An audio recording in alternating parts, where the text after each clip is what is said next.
question is, do TLID really have an idea on how to stop Sutsujin right now? Because so far, it looks like he is still A-okay in his own jungle. There's been no aggression, no dive either. Yeah, no, more than comfortable. It looks like they have a plan. Team Liquid ID actually put Aran on the Kalia while Weedy gets his signature Cho. Down bottom, a little bit of action here. Sutsujin deep behind enemy lines. Still no fights just yet breaking out, except this one. Oh my God, Sanguine Claws displacing the Usurper. Fabian got first blood. On his signature pick as well, right? Joy second to the Suyo. It's one of his heroes that he actually, you know, in the start of the season when the Suyo and the Joy was meta, he'd actually opt for the Joy more than the Suyo. So he's already not having a good time on something of a comfort pick for him, and that's going to be a problem again, right? The Joy needs a little bit more time to get into the flow of things. Very different to maybe like a Suyo or even a Fanny right now, who's already at 1-0-0 KDA. That's a slam coming through. A run on the Kalea. Debut pick, I believe. That's right. He's only played 3 heroes prior to this, and now he's trying to make it work against Dyron's Hylos. Turtle already started, approaching half health mark. Oh, huge Sanguine Claws here. Down comes the Glorious Pathway. Fabian with a steal, and he gets away with it. That's a Toonami Slam sent away. And it's going to be used to help disengage Team Liquid ID recovering. That's huge, right? That's huge for TLID. And the idea that RRQ HOSHI would have a little bit more ground in the early game, especially with the Fanny on Sutsujin, Team Liquid Indonesia are able to pick up that first neutral objective of the game. And it looks like they're not stopping there. Fabian already 1v1ing. Mrs. Sutsujin there. Rince caught in a bad spot. Should still be able to get out. But going back onto the board here, it looks like there are 2 Purifies on the board for RRQ HOSHI, so they have full respect. Wait a second. Oh, they collapse on the Shiki behind that L brush, and they find Witty too. Also to Jin barely getting away. One more hit. Fabian not able to fight it, dashing through. We get that retry on, and finally Sutsujin falls. A massive trade, a win for Team Liquid ID. They're not done in mid. Dyron looking for that kill, but Dyron taking too many hits. The Ghost ghosts him. That's a 3-4-2 trade, right? That was a 3-4-2 trade. Yeheskel gets 2 kills, a double kill over. Man, TLID, they're picking up the tempo, they're picking up the space. What do you think happened in that team fight? Why do you think that went wrong for RRQ? I think RRQ were on the front foot. They were pushing forward, and they weren't ready when Team Liquid ID pulled the Aikido on him. They found the joint, twisted it, and then used that force against him. It was a no-touch takedown, wherein Team Liquid ID said, hey, look, their damage sources are off of the front lines. Let's take advantage of these people overextended. And that's what allowed Team Liquid ID to trade out so good. What was it? Witty for the 3 of them. Exactly. What? It's uncanny, man. You get a coin flip with Weedy sometimes, right? And in this particular game, he's been able to find these opportunities and look for these moments as well so far. But it has only been 4 minutes. Later this game goes, RRQ still have Rins on the Sicilian, so that's a saving grace for them into the later stage of the game. Meanwhile, going back to this 4th minute, we do see the Turtle already spawning into the Land of Dawn. That's a pick-off. I'm offended. Yesgil does pull the trigger on the Crimson Beacon. They find the kick. Edok goes down behind Tier 1. Again, it's the overextension. Team Liquid ID did this last night to Onyx ID, and they're doing it to RRQ. And remember, this is the pick-off strategy that they have, but they look like they are looking for more right now. Dyron already in the front lines. That's Sutsujin's damage. Oh, underneath the pit. Sutsujin gets taken down. That's a no-go. One more. Dyron falls. And the Turtle taken here by Fabian. 2-0, Leo. And look at this rotation. Witty with the conceal. They're going to try to find Toy. Toy hiding in the bush here. Backing off. Edok to the rescue. Oh, they're outnumbered. It's a 4v3. Oh, Witty takes too many hits. In comes Sutsujin. The mercenary claims the untouchable. And it looks like RRQ are going to be able to strike back here. Witty down for 9. Aaron Shiki as well also gets taken down for the 2nd time of this game. Again, we're seeing this toss-up with Aaron Shiki lately. Well, not lately. I think even since seasons ago. It's been a growing habit for him to try and be a hero, try and find fights when he just isn't ready yet. All this while, though, in the lower quarter, Fabian did commit Grand Theft Origin. Oh, wait! No, not like this. No! Oh, that is a Toonami slam putting Edok down. They tried to save him, Dire with the Glorious Pathway, but it wasn't enough. Another pick-off for Liquid. So that is a little bit of a, a good thing, I guess, for TLID here. A little bit of a setback coming from Aaron Shiki, but he's still able to get another kill out of it. It's important to note that him on the Beatrix right now, not going for BOD straight, but he actually went for a Malefic gun instead. We've seen him do this. Yesterday, he instead went for a Sea Halberd first. So now, again, what did we say last night? He's solving problems before being a problem himself. And he's doing that right now so that he has better range, better engagement. Aran falls. Riz gets the kill. Crimson Beacon used defensively. Glorious Pathway set him down. Weedy gets taken down by Toy and RRQ HOSHI. Happy with the 2 free kills. Absolutely, but it still looks like TLID are holding on to the gold lead. You do see the snipe damage coming through from Aaron Shiki, but with only 1 item in his arsenal right now, he's not enough to actually take anyone down just yet. If we look at Toy now, already 2 items in, he's actually 1,000 gold ahead of Aaron Shiki, more or less. A Hunter Strike and the Sky Piercer. So technically, he already does have the damage to be able to have a little bit more say into these team fights, a little bit more impact in these team fights. And you can see both of these teams corralling once again for the next neutral objective. It's the last turtle spawning in the lower quarter.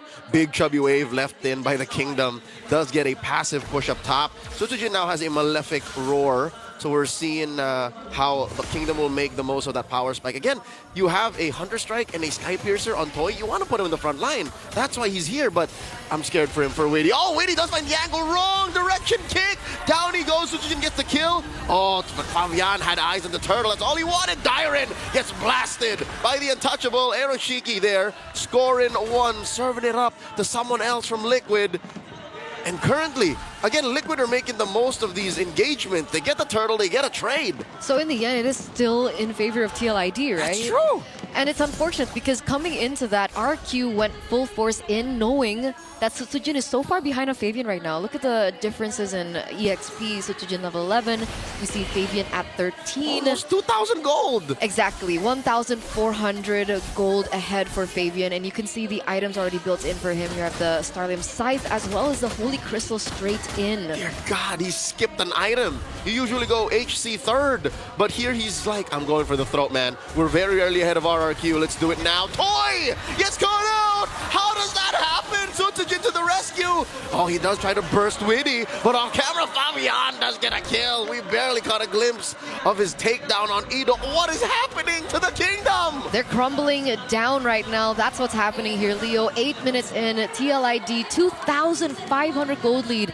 And for some reason, they're always able to make these trades worthwhile. Taking down Toy is going to be amazing in the later stage of the game, but they do still have to address either one. They take this game down as fast as possible, or they have to consider taking down Rins. Oh, in the middle of it all, pinned down underneath the fire of Aaron Shiki, and Witty does get punished for it, as well as Aran. So that is a negative trade for Team Liquid. Oh, the snipe from Shiki downtown. Sutsujin falls. What was that? 2 for 2, and that's super worth it for TLID. Now it's a winning trade. Look at the Fabian? back line. He's not done. Goes for the electrifying beast. Looks for Toy. Finds him.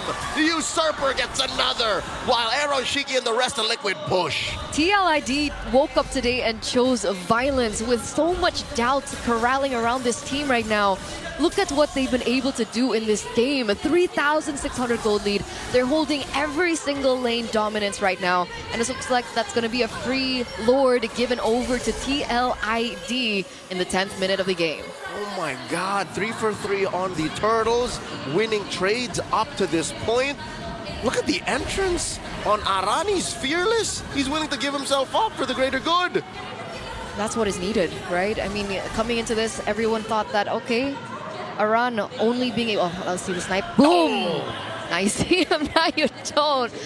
Feels bad. We haven't seen a Beatrix in quite some time. We see it now more so, but we're always just... Those shots just come in so unexpected. And it's so unfortunate for the opposite end of the coin. Oh, one more. They catch Edok.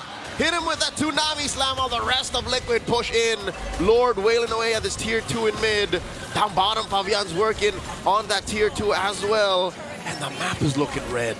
Oh, Fabian gets away with a third of his health. Oh, that was so close. Divine Glaive now, by the way, in the hands of Fabian right now. KDA-wise, 614, still leading, I think. Okay, I can't say right now, it's blacked out. But he is still leading in terms of gold.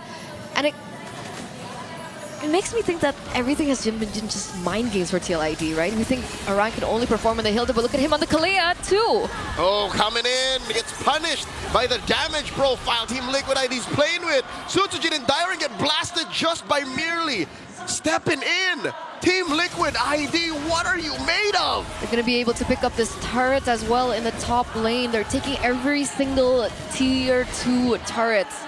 None for RRQ HOSHI, and Sutsujin has not been able to be given the space to show his Fanny off. 4-4-1 KDA. This is one way to stop a Fanny. Just blasted the Kingdom Come. Oh, jump in. Aran looking for Toonami Slam, purified out. Does get punished. Toy gets a kill, but goes bye-bye. That tier 3 in mid. Okay, they're not going to commit onto that. So Aran went a little bit too deep there, but they were still able to trade it for an inhibitor turret in the mid lane. Understandably so, it's not the best inhibitor you would want to be able to take, I would reckon, with the Lord already spawning like 46 seconds on the top side. You'd want to have the, the bottom tier turret, I think, in order to be able to utilize that in the Lord dance. So it's not as bad for RRQ, and they can still come back. Yep, you're counting blessings here for RRQ. The Kingdom are in dire straits. I'd say the worst shape they've ever been in all of Mobile Masters, and of all the teams that do this to them, 8,000 ahead, the Cavalry are charging forth, and now Fabian is doing what we mentioned he should. Take control of the long lane. He's taking care of that wave, making it good and chubby, so that RRQ have no choice but to take care of it and give up the Lord. Hey Leo, this is revenge, right? RRQ HOSHI completely obliterated them back in MPL ID's Season 15, and TLID's not having it, right? Imagine a 9-minute game being taken from you as someone who won against you in the grand finals of the opposite season. Witty catches Sutsujin, does spend the flicker, but it was like nothing. Hit him with the Way of the Dragon and kaput! Sent him to another dimension. That's GG, right? That's a free Lord given over to TLID, the second, I believe, Lord of the game. How does he find these picks? Where did that information come from? Witty's always been good on the show. Witty has always had amazing instincts, high game IQ, great in history too, so ask him about his high school days. Yeah. But again, Liquid are just able to find this state of mind, a state of flow, unlike any other team in Indonesia found before. So that is the wrath that RRQ are facing right now. Sure, you have a system, sure you have the prep, but in the face of Team Liquid, who have found a mid-game awakening, this is a Liquid Stampede like we've never seen before. And it's going to be so difficult to get into the backline, right? Because even if Sutsujin dives back, Wind of Nature already secured by Aaron Shiki, plus a has claws. So he should be able to stay in these team fights a little bit longer with that. Oh, Glorious Pathway set in by Dairon. Trying to slow down Liquid's charge. Very low. Aran is the kick. Displacing Dairon, blasts him. Aaron Shiki gets one. And they continue the siege. That bottom lane tier 3 falls, and all that's left is this top lane, RRQ's last bastion. Why is the damage onto Dairon so big? Who's dishing out the damage? Shiki. Aaron Shiki doesn't have a penetrative item. Is Dairon not building defense? I'd reckon it was from Yehezkiel's glowing wand. Just soften him up. Just take him down. Oh. All right, tier 3 in jeopardy. Sutsujin barely survives. Not the story we're gonna go for Edok though, and Rins falls as well. Sutsujin falls. They're in the base. Liquid ID are looking to stampede through the prior undefeated RRQ, and he's trying his best. Dairon is trying his darndest, and down goes Aran. Down goes Toy, the last member of the Kingdom standing. Liquid ID takes game 1.